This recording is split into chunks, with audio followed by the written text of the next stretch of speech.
नमस्कार, आप देख रहे हैं CIA। मैं एस के भास्कर। दोस्तों, आज हम लोग कुछ हट के बात करेंगे और आज का जो टॉपिक है ये है 10th क्लास एग्जामिनेशन के लिए यानी बोर्ड एग्जामिनेशन के लिए कि कैसे कॉपी को लिखा जाए और आंसर राइटिंग किस तरह से किया जाए जिससे कि आपका जो स्कोर है वो बहुत अच्छा आए। और जीवन का ये फर्स्ट एग्जामिनेशन बोर्ड एग्जामिनेशन होता है जिसका सर्टिफिकेट आप लोग लाइफ टाइम के रूप में रखते हैं। तो आप नहीं चाहेंगे कि किसी खराब आंसर राइटिंग की वजह से आपका जो मार्किंग है वो खराब तरीके से हो।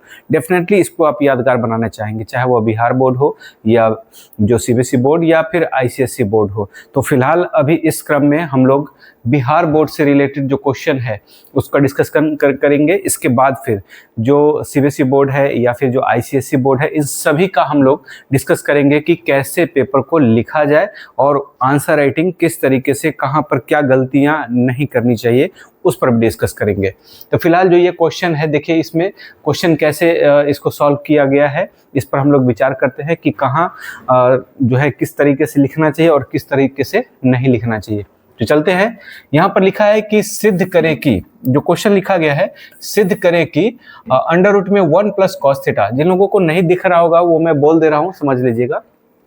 Under root 1 plus cos theta by 1 minus cos theta is equal to 1 plus cos theta by sine theta.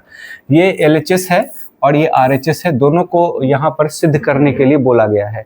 तो सिद्ध करने के लिए जो आपका क्वेश्चन का जो आंसर होना चाहिए, ये जो है ना बिहार बोर्ड में 2 मार्क्स के लिए ये क्वेश्चन का आंसर करना होता है। तो बहुत बार क्या होता है कि अगर खराब आप आंसर राइटिंग करते हैं तो हो सकता है कि 2 के बदले आपको 1 नंबर दे दिया जाए। कभी कभी अगर सख्त जो कॉपी चेक करने वाले हैं, अगर वो 0.5 अगर दे दिए तो भी समस्या हो सकती है। या 1 मार्क्स का भी जो है ना काफ़ी यहाँ पर वैल्यू है, क्योंकि अगर मान लीजिए किसी को अगर वहाँ 95% आ रहा है, किसी को 90% आ रहा है, तो 5-5 जो नंबर है 5% है, यानी कि अगर सभी सब्जेक्ट के अकॉर्डिंग अगर देखा जाए तो एक एक नंबर का यहाँ पर काफ़ी वैल्यू है। तो देखिए इस तरीके से क्वेश्चन कैसे सॉल्व किया गया है। यहाँ पर है LHS में सबसे पहले क्या लिखना चाहिए, जो यहाँ पर दिया गया है ना under root 1 plus cos theta by 1 minus cos theta, उसको पहले लिख देना चाहिए। अब इसके बाद क्या स्टेप आप करना चाह रहे हैं वो यहाँ पर लिख देना चाहिए पढ़मेकरण करने पर। ठीक है, पढ़मेकरण करने पर सीधे सीधे हम अगर ये स्टेप लिख रहे हैं तो एक तरह से क्या होता है कि एग्जामिनर को आप नहीं बता पा रहे हैं या नहीं कह रहे हैं कि आप क्या करने जा रहे हैं, इसलिए यहाँ पर लिख देना चाहिए कि पढ़मेकरण करने पर। और बराबर के नीचे बराबर ये ध्यान रखना चाहिए ताकि आंसर जो है थोड़ा सुंदर लगे दिखने में। फर्स्ट इम्पैक्ट जो पड़ता है ना एग्जामिनर पर, क्योंकि ऑब्जेक्टिव के बाद एक तरह से ये पहला क्वेश्चन इस तरीके से अगर आता है तो ऐसे सिचुएशन में अगर आपका जो क्वेश्चन का जो राइटिंग है, आंसर है, वो अगर सही तरीके से और सुंदर तरीके से रहता है तो बाकी क्वेश्चन पर सही इम्पैक्ट पड़ता है, इसलिए ऐसे लिखना है।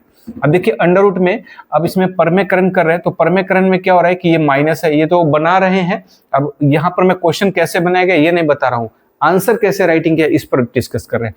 तो यहाँ पर क्या किया गया है कि देखिए सेम नंबर को यहाँ पर ब्रैकेट में तरीके से लिखा गया है। यहाँ पर मल्टीप्लाई का साइन नहीं देने पर कोई दिक्कत नहीं है, क्योंकि यहाँ पर ये ट्रिगोनोमेट्री है, तो ये इस पर ध्यान नहीं रखना है। और अंडर रूट ऐसा नहीं कि यहाँ तक ही करना है, पूरा यहाँ तक लिखना है। आ रहा है समझ में। फिर उसके बाद देखिए यहाँ पर जो है 1 प्लस कॉस थीटा 2 बार हो रहा है, तो बकायदा यहाँ पर स्क्वायर डालिए। बहुत बार क्या होता है कि कुछ लोग सीधे सीधे लिख देंगे, अंडर रूट से बाहर कर देंगे, वैसा नहीं। अंडर रूट में स्क्वायर है, इसको लिखिए और इसको 1 plus cos theta multiply 1 minus sign theta, ये क्या होगा वो यहाँ पर लिख देंगे कि 1 plus cos theta multiply 1 minus cos theta is equal to 1 minus cos square theta होता है, a प्लस बी और a माइनस बी का फॉर्मूला। अब यहाँ पर कोई जरूरी नहीं कि a square minus B square algebra वाला फॉर्मूला लगाना, क्योंकि ऑलरेडी ये ट्रिगोनोमेट्री चल रहा है, तो वो लगा करके यहाँ बताने की जरूरत नहीं है, उतना अंडरस्टूड होते हैं। बस आपको बताना है कि आप कर क्या रहे हैं। अब क्या करना है कि इन दोनों की जगह पर 1 माइनस कॉस स्क्वायर थीटा आपने डाल दिया है। अब उसके बाद 1 माइनस कॉस स्क्वायर थीटा होता कितना है, साइन स्क्वायर थीटा। तो ऊपर वाला को एज इट इज जैसे है 1 प्लस कॉस थीटा का स्क्वायर, वैसे ही सेम टू सेम रहने देंगे। बाई में 1 माइनस कॉस स्क्वायर थीटा को साइन स्क्वायर थीटा यहाँ पर लिख देंगे। क्यों लिखेंगे तो यहाँ पर ये जो है कि चूंकि 1 minus cos square theta is equal to होता है साइन स्क्वायर थीटा, ये फॉर्मूला होता है, ये आपने लिख दिया। अब क्या कर सकते हैं कि जैसे ही स्क्वायर हटेगा रूट हट जाएगा, तो रूट हट गया स्क्वायर हट गया, तो ये हो गया 1 plus cos theta by sine theta. आप देख सकते हैं कि RHS यही था, तो बराबर हमने RHS लिख दिया, इसलिए LHS बराबर RHS प्रूव्ड। एक चीज याद रखनी है, बहुत बार क्या होता है कि हिंदी मीडियम में आप लिख रहे होते हैं तो एलएचएस की जगह पर अगर यहाँ पर बायां पक्ष अगर लिख देंगे तो भी ज्यादा अच्छा रहेगा, जो हिंदी मीडियम के। लेकिन ज्यादातर लोग जो है एलएचएस आरएचएस के रूप में, ये फेमस होता है मैथमेटिक्स में, बिहार में जनरली ऐसे बनाते हैं लोग, और ऐसा मार्किंग में उतना उस पर ध्यान नहीं दिया जाता है कि आपने एलएचएस लिखा है ये आरएचएस लिखा है और बाकी आपने हिंदी में लिखा है, तो उसका कोई मायने नहीं है। यहाँ पर LHS is equal to RHS अगर इंग्लिश में लिखा हुआ है यानी, और यहाँ पर हिंदी, तो उससे कोई फर्क उतना ज्यादा नहीं पड़ता है, तो लिख सकते हैं। अगर कोई लोग बायां पक्ष लिखेंगे और बराबर दायां पक्ष तो भी चलेगा, वो भी चलेगा, और एलएचएस आरएचएस लिखते हैं वो भी चलेगा। दोनों तरीके से आप चाहे तो लिख सकते हैं। बराबर के नीचे बराबर देना है, साफ राइटिंग में लिखना है। साफ राइटिंग में अगर आप लिखते हैं तो उससे क्या होगा कि अच्छा सा ये जो है इम्पैक्ट डालता है। ये जो यहाँ पर जो दिख रहा है आपको, ये कुछ कटिंग वगैरह नहीं है, ये मच्छर है, मच्छर का ये पिक्चर आ गया है, ठीक है, तो इस पर नहीं सोचना है। चलिए नेक्स्ट क्वेश्चन पर हम लोग डिस्कस करते हैं कि नेक्स्ट क्वेश्चन जो है वो किस तरीके से होना चाहिए। चलिए हम इस क्वेश्चन को पहले हम इस पर हम लोग बात कर लेते हैं, इसको कैसे करें, थोड़ा सा इसको बड़ा कर लेते हैं, ठीक है, ठीक है, देख लीजिए। तो ये बड़ा है। अब इसमें देखिए कि इस क्वेश्चन को आंसर कैसे करना है, या इसको थोड़ा सा मैं अलग पेज पर कर लेता हूं तो ज़्यादा अच्छा रहेगा। अलग पेज पे कर लेंगे तो ज़्यादा अच्छा तरीके से इसको हम सॉल्व कर पाएंगे। तो चलते हैं इमेज में हम लोग इसका क्वेश्चन जो है इस पर डिस्कस कर लेते हैं। इसको थोड़ा सा एक्सपेंड कर लेते हैं, ठीक है, ये एक्सपेंड कर लिया गया है। चलिए अब देखिए कि इस क्वेश्चन को हम लोग किस तरीके से डील करते हैं। देखिए यहाँ पर क्या लिखा हुआ है, यहाँ पर अगला क्वेश्चन है कि 3 + 11 + 19 + डैश डैश ये 67 है, इसका योगफल ज्ञात करने के लिए बोला गया है कि इसका योगफल क्या है।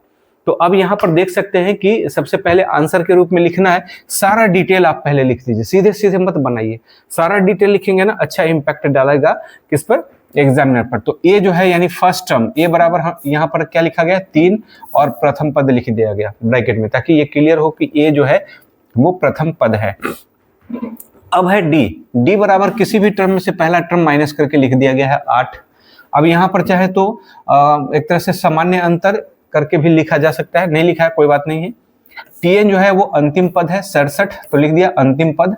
एन जो है वो पदों की संख्या है, नंबर ऑफ टर्म्स भी इंग्लिश में, अगर बिहार बोर्ड में बहुत लोग इंग्लिश मीडियम में भी देते हैं तो नंबर ऑफ टर्म्स भी लिख सकते हैं या पदों की संख्या लिख दिया।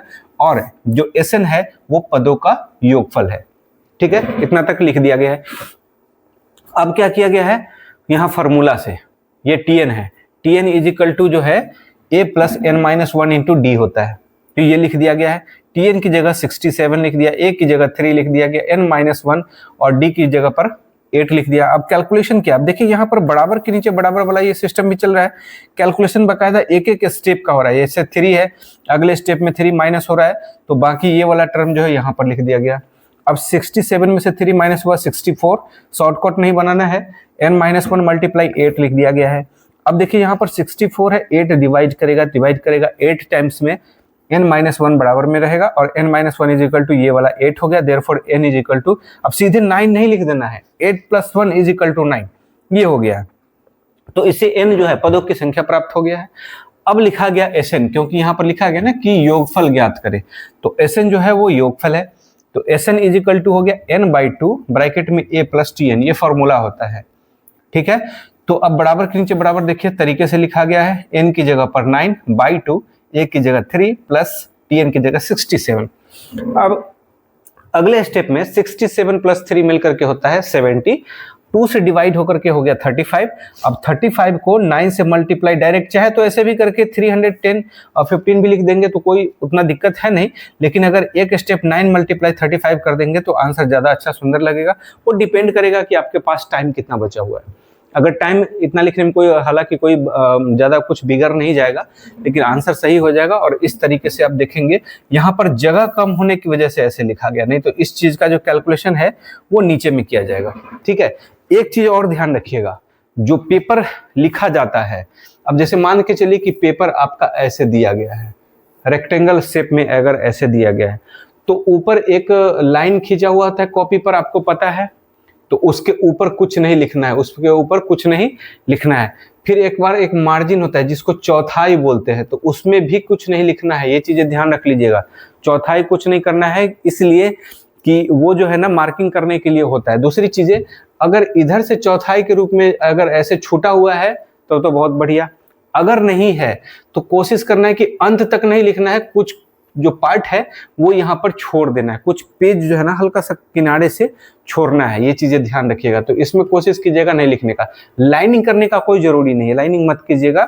बस यहाँ पर क्या होगा कि लिख करके और कुछ पार्ट जो है यहाँ पर जो कुछ जगह जो है वो छोड़ते हुए लिखना है, ठीक है। क्योंकि मार्किंग वगैरह होता है ना, तो मार्क्स जो दिए जाते हैं वो इसी 2 जगह पर दिए जाते हैं और इन सबको ऐसे ऐसे चेक किया जाता है। नीचे जो लिखेंगे तो थोड़ा सा पूरा एकदम अंतिम पेज तक सटा के नहीं लिखना है, कुछ जो है हल्का जगह छोड़ के आगे दूसरे पेज में लिख देना है। तो इस तरीके से आप अगर क्वेश्चन राइटिंग करते हैं ना, तो आपका जो मार्किंग है वो बहुत अच्छा होगा, कॉपी देखने में भी सुंदर लगेगा और एग्जामिनर पर अगर अच्छा इम्पैक्ट डालता है तो डेफिनेटली आपका जो मार्क्स है वो अच्छा आएगा। ये चीजें आप ध्यान रखेंगे, ठीक है। चलते हैं फिर नेक्स्ट क्वेश्चन की तरफ भी हम लोग चलते हैं कि नेक्स्ट क्वेश्चन जो है वो और किस तरीके से लिखा गया है उस पर हम लोग डिस्कस कर लेते हैं थोड़ा सा। तो देख सकते हैं कि जो नेक्स्ट क्वेश्चन दिया गया है वो कैसे है। इसको सबसे पहले हम लोग बड़ा कर लेते हैं, बड़ा करके थोड़ा ज्यादा समझने में अच्छा होगा, ठीक है। इतना हो गया है। अब देखिए ये जो क्वेश्चन लिखा गया है यहाँ है कि द्विघात सूत्र का प्रयोग कर समीकरण इतना जो है कि मूल ज्ञात कीजिए। तो जो क्वेश्चन बोला गया है ना उसी के अकॉर्डिंग आपको सॉल्व करना है। कॉपी में कैसे चौथाई करके लिखना है वो तो हमने बता दिया। अब जो यहाँ है वो मूल निकालने का बहुत सारा मेथड होता है, लेकिन क्वेश्चन जो पूछा गया है टू द पॉइंट वही यूज करना है। यहाँ पर लिखा है द्विघात सूत्र का प्रयोग कर, तो क्या करेंगे, सबसे पहले लिखेंगे आंसर में कि दिया गया समीकरण है, पहले इंफॉर्मेशन लिखेंगे 2x² minus 2√2x plus 1 is equal to 0। अब इसमें सीधे बहुत सारे लोग क्या करते हैं ए बराबर लिख दिया। ए बराबर क्यों लिख देंगे, क्योंकि जब तक आप तुलना नहीं करेंगे तब तक कैसे आप लिख देंगे। तो इसलिए एग्जैक्टली इसमें आपको लिखना पड़ेगा स्टैंडर्ड इक्वेशन जो होता है इसका कि ax² plus bx plus c is equal to 0 से तुलना करने पर, और तब लिखते हैं यहाँ पर जो x² का कोफिशिएंट है वो क्या है a, तो यहाँ पर लिखेंगे a बराबर 2, यहाँ देख रहे हैं कोफिशिएंट। b बराबर यहाँ पर लिखेंगे -2√2 जो कि यहाँ लिख दिया गया है, और जो कांस्टेंट पार्ट है c इज इक्वल टू 1, ऐसे लिखा जाता है। बहुत लोग क्या होता है ये लाइन नहीं लिखेंगे, डायरेक्ट ये लिख देंगे शॉर्टकट में। तो वहीं पर जो है बहुत बार एग्जामिनर को कभी मान के चलिए सब चीज दिख भी जाता है तो कहीं ना कहीं वो खुश नहीं होता है, कहीं ना कहीं वो सोचता है कि ये थोड़ा सा भी और गलती करता है तो इसका नंबर जरूर काटेंगे। तो हो सकता है 2 नंबर की जगह पर 1.5 मार्क्स दे दिया, और ऐसा 15 क्वेश्चन है, आप समझ सकते हैं 15 क्वेश्चन है, 15 क्वेश्चन 2-2 नंबर का होता है। अगर गलती से 0.5 मार्क्स भी कट जाता है ना तो आप समझ सकते हैं कि 7.5 मार्क्स कट सकता है। 7.5 ना सही, अगर 5 नंबर भी कट जाता है तो बहुत सारे स्टूडेंट जो 99 के आसपास में रहते हैं वो 94 आ जाएंगे, 95 के आसपास आ जाएंगे।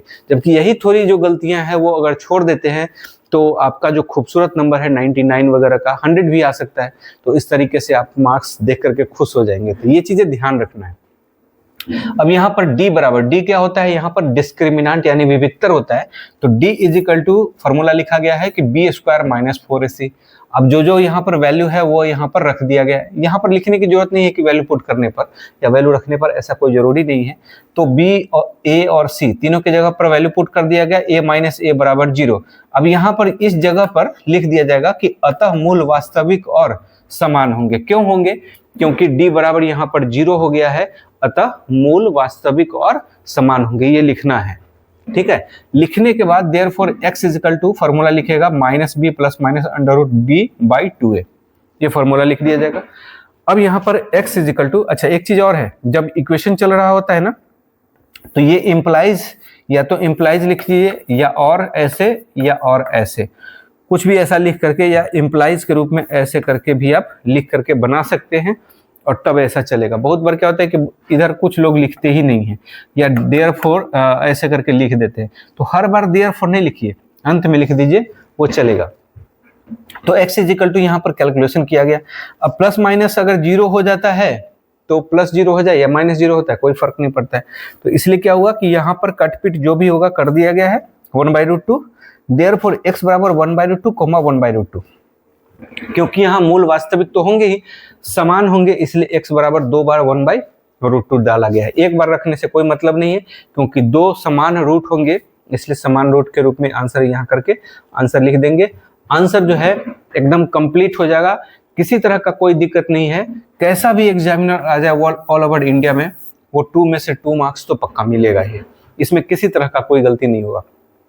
एक चीज और है, यहाँ ये भी बताया गया है कि यहाँ जो कुछ कैलकुलेशन है वो यहाँ पर कर दिया गया कि गलत कर दिया गया। तो ये गलत करने के सेंस में कोशिश ये करना है कि लिखने से पहले आप सोच लीजिए कि यहाँ पर कि लिखना क्या है। तो इस तरीके से जो गलत है ना, जो या ओवर राइटिंग है, ओवर राइटिंग करने से बचें, ताकि ये साफ साफ अगर आंसर रहेगा ना तो साफ साफ दिखने में अच्छा लगेगा, इम्पैक्ट अच्छा रहता है। अगर बार बार अगर कट करेंगे, गलती काट करके, मान लीजिए ऐसे कट किया, ऐसे ऐसे ऐसे ऐसे काट दिया, तो गंदा लगेगा कॉपी, और ऐसे में मार्क्स कटने के चांसेस, या मान के चलिए कि इम्पैक्ट अच्छा नहीं होगा, तो भले वो क्वेश्चन में आपका मार्क्स नहीं कटेगा, लेकिन हो सकता है कि किसी दूसरे क्वेश्चन में वो ताक में रहेंगे एग्जामिनर कि ये कहीं गलती तो करे, क्योंकि जो कम मार्क्स लाने वाले होते हैं ना, तो उनको वो पास कराने के चक्कर में रहते हैं कि चलो किसी तरह पास हो जाए। जो टॉपर की श्रेणी में होते हैं, 90+ लाने वाले स्टूडेंट्स होते हैं, तो उन पर एग्जामिनर की एकदम पैनी नजर होती है कि और कहाँ कहाँ गलती कर रहा है। तो ये समझिए कि गलतियां पकड़ने में मतलब एक तरह से वो पूरा ध्यान रखते हैं, और आप कोशिश कीजिए कि गलती एक भी न करे, तो और ज़्यादा खुशी होते होते फिर वो 99 या 100 में कन्वर्ट हो जाता है। तो ऐसा तब होगा जब आप अच्छे से आंसर राइटिंग करेंगे, ठीक है। तो इसी तरह और भी वीडियो में हम लोग बिहार बोर्ड से भी रिलेटेड क्वेश्चन का आंसर राइटिंग करके आएंगे और देखेंगे कि किस तरीके से और लिखा जाए। साथ साथ जो सीबीएसई वाले स्टूडेंट हैं या आईसीएसई वाले जो स्टूडेंट हैं, उनके लिए भी अलग सेशन के रूप में बताया जाएगा कि आंसर राइटिंग किस प्रकार से करें और कहां पर क्या गलतियां ना करें। तो बने रहे हमारे साथ, मिलते हैं फिर नए वीडियो में। नमस्कार, थैंक यू फॉर वॉचिंग।